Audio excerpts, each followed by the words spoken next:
Oduu simbirtuu eebbi kitaaba xiinxalaa siyaasaa obbo Jawaar Mohaammed guyyaa har'aa kan eebbifamuuf abdiin eeggataa turre adda citee jira. Maaliif akka adda cite?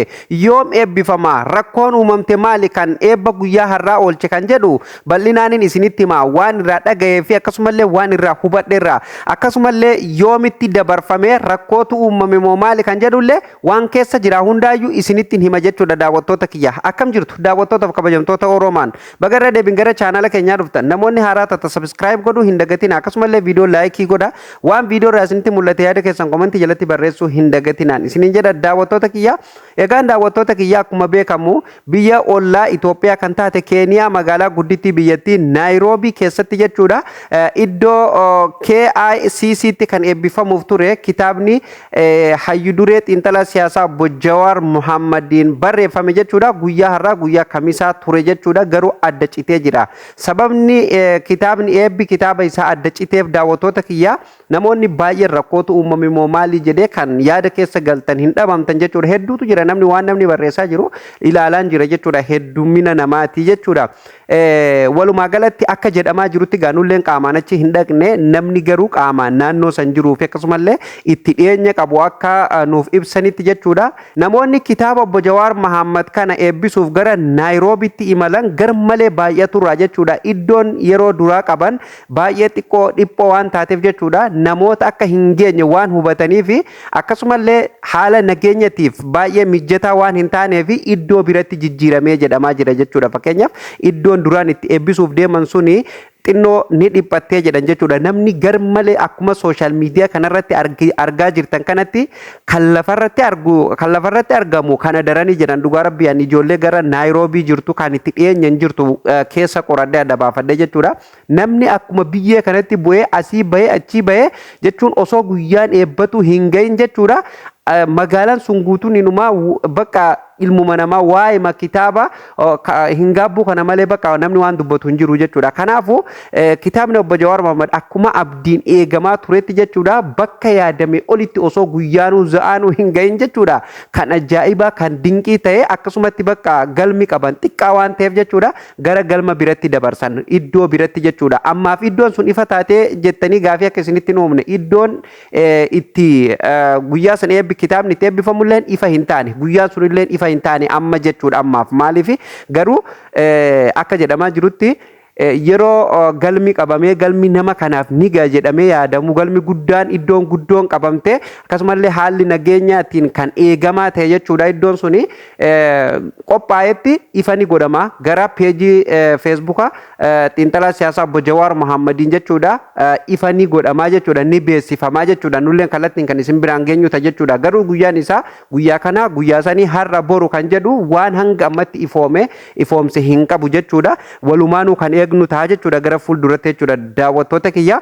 Egaan daawwattoota kiyya akkuma isiniin jedhaa ture jechuudha kitaabni obbo Jawaar Mohaammed abdii guddaan sabaaf sablammootatu eegaa jira Oromoo qofaa miti maaluma kitaaba kana keessatti barreesse maaltu kitaaba kana keessa jira kan jedhu namni guutuun bakka jechuun yaada adda burqisiisaa jira. Interviiwni kalee godhee irratti illee namoonni baay'een garee gamaa gamanatti garee lamatti namni wal qoodee garee mootummaatii fi garee obbo Jawaar Mohaammed gamaa gamana wal qoodee namni gamaa gamana kan dhagaa walitti darbataa jirullee jira jechuudha. Hundumaafuu kun waan Oromoo irraa hin malle isa kana yeroo biraatiif viidiyoo biraatiin qabadhee isinii dhufa jechuudha daawwattoota kiyyaa haalli namni keenya itti jiru waan keessa achi bal'aa waan ta'eef jechuudha. Isa kana bifa viidiyootiin kophatti qabadhee kan isiniif deebi'uta jechuudha daawwattoota kiyyaa. Ammaaf namoonni yaaddaa jirtan namoonni gara san imalaa jirtanilleen viidiyoo kana namoonni argitan immoo sheer godhaatii biraan gayaa. Ammaaf eebbi obbo Jawaar kitaaba obbo Jawaar Mohaammed adda citee waan jiruuf namuu bakkuma jiruun akka dhaabbatuu fi akkasumallee hanga ifoomutti obsaan akka eeggatu jechuudha. Haala nageenyaa obbo Jawaar Mohaammed keessa jiruu fi Jawaar Mohaammed waan nagaa qaba biyya mootummaa qabdu keessa jira waan tokkollee waan nama yaaddessu hin qabu garuu haalli nageenya baalageelleen kana keessa kan waa balleessutu taati. Galmi kunillee yeroo bakkeenyaaf torbaan tokkoof oola akkas na fakkaate kan beeksifamaa ture. Kana keessa immoo baalagee waa balleessuu dandeessi, karaa tolfatuu dandeessi. So kanumaaf galmi qabanillee waan xiqqoo ta'eef haalli nageenyallee xiqqoo waan ulfaateef naannoo sanitti naannoo biratti jijjiiranii iddoo biratti jijjiiranii galma guddaa kan nama ga'u jechuudha. Akkasitti qaban jechuudha. Namni garmalee waan baay'ateef jechuudha galma gara biratti jijjiiramee jechuudha. Kuni waan namoota qaamaan fakkeenyaaf achirratti hirmaatanii qaamaan galma san dhaqanii arganiidha kan oduun fakkeenyaaf amma isinitti himaa jiru kuni waan namni qaamaan achi dhaqee galma hunda viidiyoo waraabee keessan hundaan natti ergeedha. Fakkeenyaaf galmi qabameeyyuu galma guddaadha. Silaa galma ni guutama jedhamellee yaadamuu miti jechuudha. Garuu namni bakka kanaa bahee bakka sanii bahee guutee irra hafee bakka jechuun namni bakka taa'uu fi bakka dhaabbatu wal dhoowwe jechuudha. Utoo za'an hin geenye jechuudha. Sigale sababuma saniin jechuudha gara biratti guyyaa biratti dabarfame guyyaan isalleen hin beekamne iddoon isalleen hin beekamne jechuudha. Akka hayyuun keenya yookaan xiinxalaan siyaasaa obbo Jawaar Mohaammed ifoomsen kallattiin namoota hundaaf ifa ta'a. Galmiilleen akkasumallee namoota hundaaf akkuma inni kana dura jedhaa ture banaata jechuudha. Galma cufatanii osoo hin taane eebba kitaabaati waan ta'eef nama hundaaf banaadha. Guyyaa tokkotti kan eebbifamu kitaaba lama hubadha. Kitaaba afaan Amaaraatii fi afaan Oromooti jechuudha. Kanaaf gaa sabaaf sablammoota kan irratti hirmaatu jechuudha. Waan kana Oromoo qofa osoo hin taane sabaaf sablammoota kan irratti hirmaatu jechuudha. Sila waan bakka lamaati bakka tokkotti baasanii jechuudha eebbisiisuu deemanii jechuudha. Kanaaf egaa daawwattoota kiyyaa kan dirreen dhiphatte jechuudha. Ajaa'ibuma dhugaa rabbii haalli kitaabni kun itti eebbifamu deemu wayidoon naaf hin galle jechuudha. Garmalee eegamaa jira.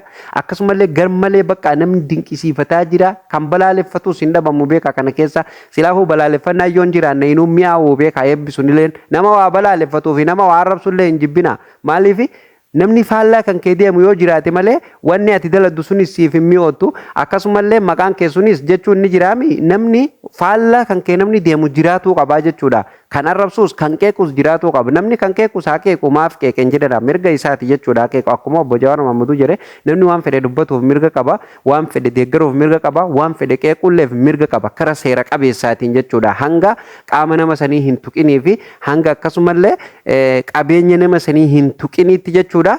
Mirga nama sanitti hanga hin bu'initti mirga ofii falmatuu fi waan barbaade deeggaruu waan barbaadeen waa jedhu mirga qabaa jechuudha namni. Kanaafuu kun waa walittillee nama buusuu miti.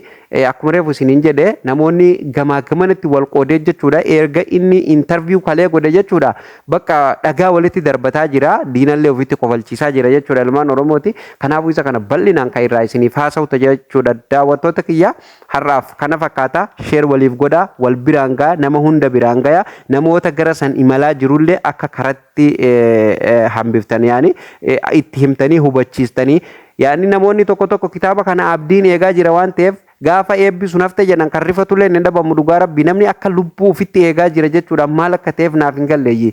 Kanaaf hubachiiftanii haalli nageenyattis akkasii waanuma hundaa'uu namni keessa hubate abdiin eeggatuu qaba. Guyyaa ifoome immoo nama hundaaf galmi banaa waan ta'eef jechuudha. Kanaaf akkuma obbo Jawaar Mohaammed jaalattanii gara san imalaa jirtanitti nageenya isaalleetiif yaadda'uu qabdanii akkasumallee qabiyyee isaa yookaan kitaaba inni qopheessee hawaasan nu biraan ga'uu deemu kanalleef yaadamuu qaba jechuudha. Maaliif obbo Jawaar Mohaammed ni beeka waan ta'uu fi waan hin taane hunda nama addaan gingilchee beeku dursee nama beeku jechuudha waan tokko jechuudha akka nama waa raaguu jechuudha kan duratti waan taa hundaayyuu nama beeku jechuudha. Kanaaf galmi sun akka ummata hin geenyee fi haalli nageenyalleen achitti xinnoo waan gadi bu'aa ta'eef kana keessa baalagee waa balleessuu dandeesse jedhamee waan yaadameef kun yaada kiyya gaa'ee maybe galma san jijjiiruu danda'anii jechuudha. Jechuun waan fakkeenyaaf qaamaan namoonni achi jiru naa himallee haala nageenyaatiin wal qabatee namoota baay'ina namootaa irra galmilleen xiqqaatee saniif jijjiiramee kan jedhudha dubbiin ijooni. Maybe gaa nageenyi gaa maal akka ta'eef hin beekne gaa kana keessa mala baalagee waa balleessiti jedhanii waan yaadaniif natti fakkaata. Akkaan akka malee keessattuu guyyaa har'aa guyyaa kamisaa har'aa kan yaadame adda citee jira jechuudha daawwattoota kiyya. Egaan daawwattootaaf kabajamtoota Oromaan qophiin keenya har'aa kana fakkaataa sheer waliif godhaa wal biraan ga'an isiniin jedha yaada keessan komentii jalatti barreessaa namoonni chaanaalaaf haaraa taatan immoo sabiskiraayib godhuu hin dagatinaa viidiyoo laayikii godhaan isiniin jedha. Qophiin keenya kanarraa asumarratti kan goolabamuu ta'a qophiin keenya kan hafan itti fufu qophii biraatiin hamma walitti deebinutti nagaa ta'a.